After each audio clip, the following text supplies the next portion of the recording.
Hi, and welcome to Leadership Tips with Tim.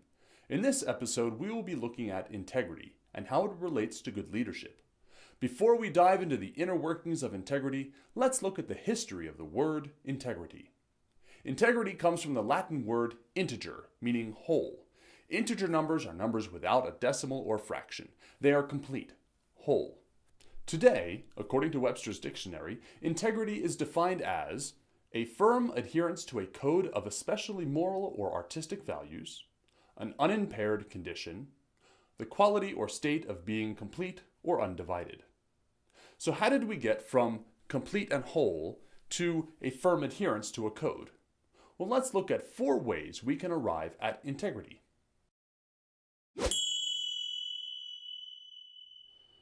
Number 1. Honesty is the cornerstone of the modern definition of integrity. Integrity does not mean honesty. It's a part of it. However, you cannot have integrity without honesty. Without honesty, all other aspects of integrity fall apart. Good leadership relationships are built on trust. And with a history of dishonesty, even one critical moment of it, your subordinates' faith in your integrity can be destroyed, dissolving that trust. Now, don't confuse full honesty with oversharing. Followers generally don't care about the minutiae concerning things they aren't involved with. Oversharing can even lead to avoidance if you inundate your people with unnecessary information. But now we're getting into communication skills, and we'll cover that in another episode. Now, honesty isn't just what you say, and even more importantly, is reflected in your actions. You may talk the talk, but you also need to walk the walk. Follow through with your commitments. Be true to your word, and don't let your subordinates down. External honesty, or honesty towards others, is important, but let's not forget the other half, internal honesty, or being honest with yourself. Your honesty starts within.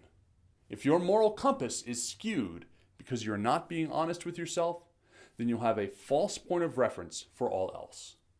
Fyodor Dostoevsky said it well in The Brothers Karamazov.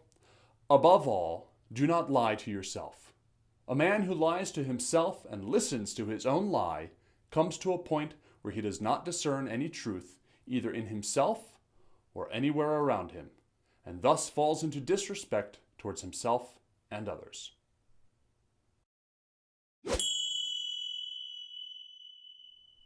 Number 2. Consistency is the long-term requirement for maintaining integrity. If you're honest, but only some of the time, then people won't know if you're telling the truth or not.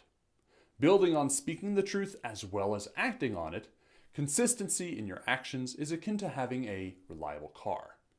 If you don't know if your car is going to start today, you will likely replace it.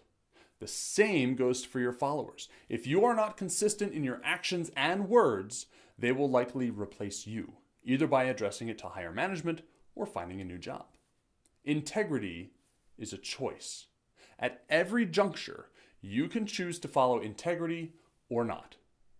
Often, the option with integrity is not an easy one to select. Consistency in all your decisions by following your moral code, regardless of the situation, is the glue that binds the different aspects of integrity together. If you do not maintain consistency, you do not have integrity.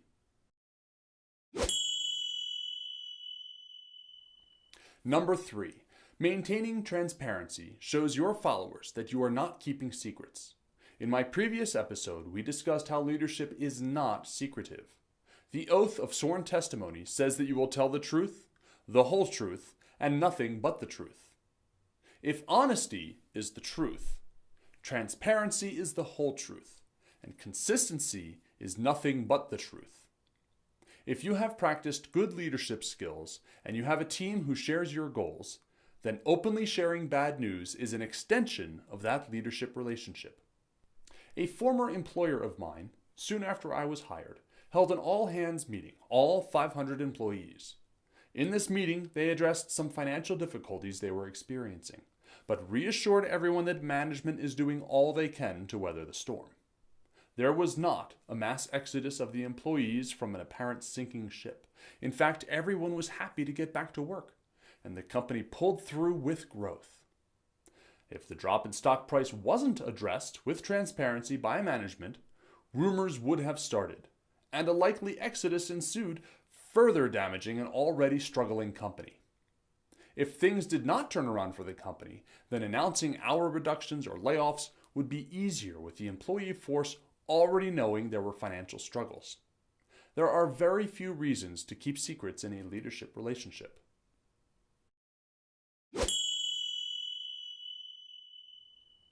Number 4, stewardship is where integrity leads. By following a recipe of honesty, consistency, and transparency, then stewardship is the final product. Being a steward and truly caring about the wellness of the organization and all members, employees, shareholders should be the ultimate goal for an integrity-centric management team. According to stewardship theory, stewards place higher value on the priority of collectivist rather than individualistic behaviors, that is, on cooperation rather than defection. Managing through stewardship means all your actions, public, private, official, and personal, should be to leave your organization better than you found it. But managing through stewardship means more than just caring about your organization. It extends to stewardship of your community, nation, and the world. How are your actions and the actions of your organization leaving your community, nation, and world better than you found it? Through honesty, consistency, transparency, and stewardship, you can build your integrity and improve your leadership skills. But integrity doesn't stop with you. Your personal integrity does no good if your organization does not reflect the same. The only way an organization can attain integrity is by creating a culture that follows the integrity set by its leaders. Studies have shown that the organizational culture is one of the most important factors, if not the most important, influencing ethical behaviors, especially with regard to integrity.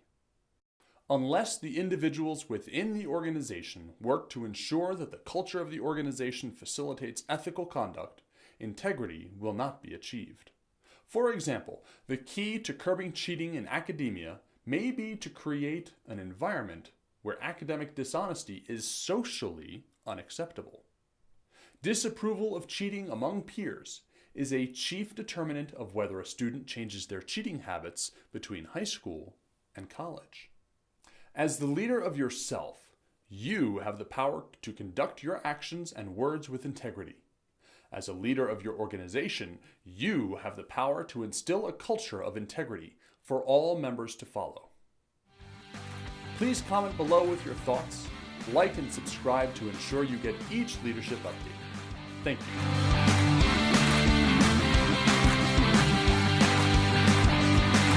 Fyodor Dostoevsky said it well in The Brothers Karamazov. Fyodor Dostoevsky said it well in The Brothers Karamazov. Fyodor Dostoevsky said in